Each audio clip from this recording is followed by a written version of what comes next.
Hi and welcome to another Techniques on Tuesday. I'm Debbie Yeomans and I'm a Stampin' Up! Demonstrator. Today I want to share with you the split negative technique. This is using two contrasting pieces of cardstock and sometimes contrasting inks or embossing powders. So in this first sample I have used white embossing powder on black and black embossing powder on white. For this one I've used the gold embossing powder on both black and white, and this one I've used the black memento ink on the terracotta tile and vanilla cardstock.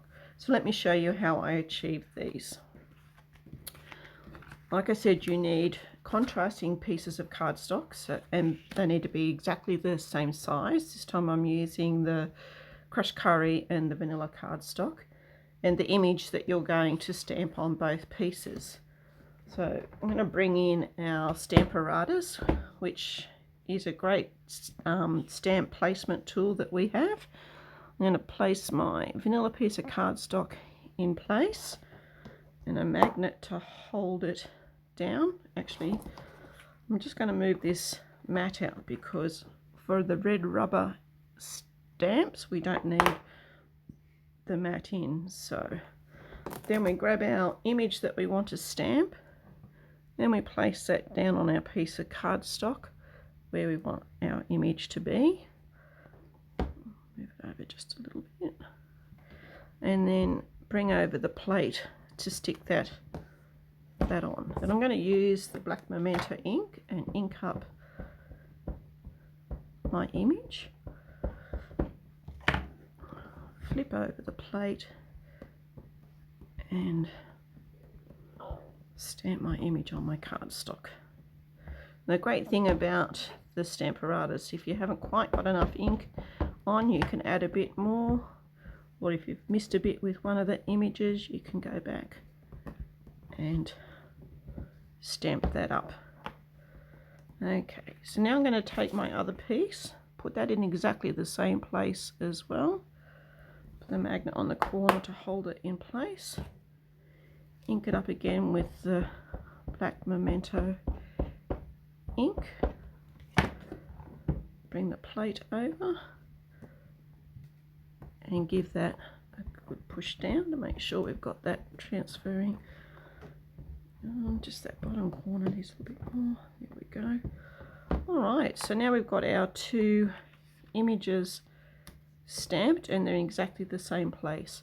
Whilst I've got my Stamparatus, I've got my background piece here that I want to stamp my sentiments on, and I've got them already positioned on this other one. So I did exactly the same thing. I've placed my stamped where I want them to be, brought the plate over, and now they're stuck at the top. And I can ink both of those up with the black memento. And I did the same thing.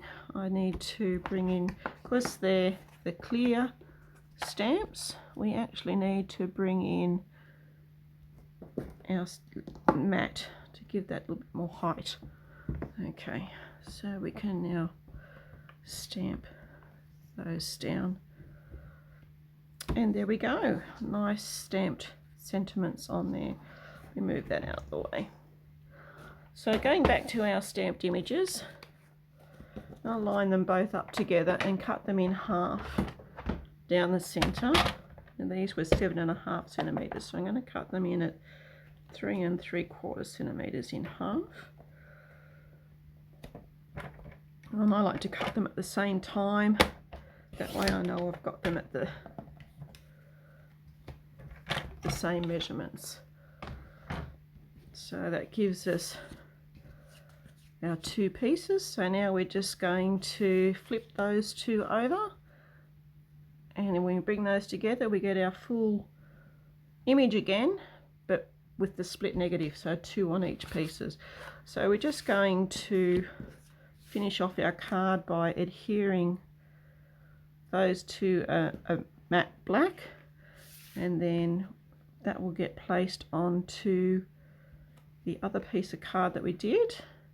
And I've tied a bow in the metallic edge ribbon to put on the top, and then we'll put it on a card base to finish. So that is split negative. and you can get some lovely results. I've used the Ornate Suite again with these two cards with the dies. This has got a little vellum background with the embossing folder and some ribbon and some gilded gems on this one. So have fun using the split negative technique. It's one of my favorites and I hope it becomes yours as well. Thank you.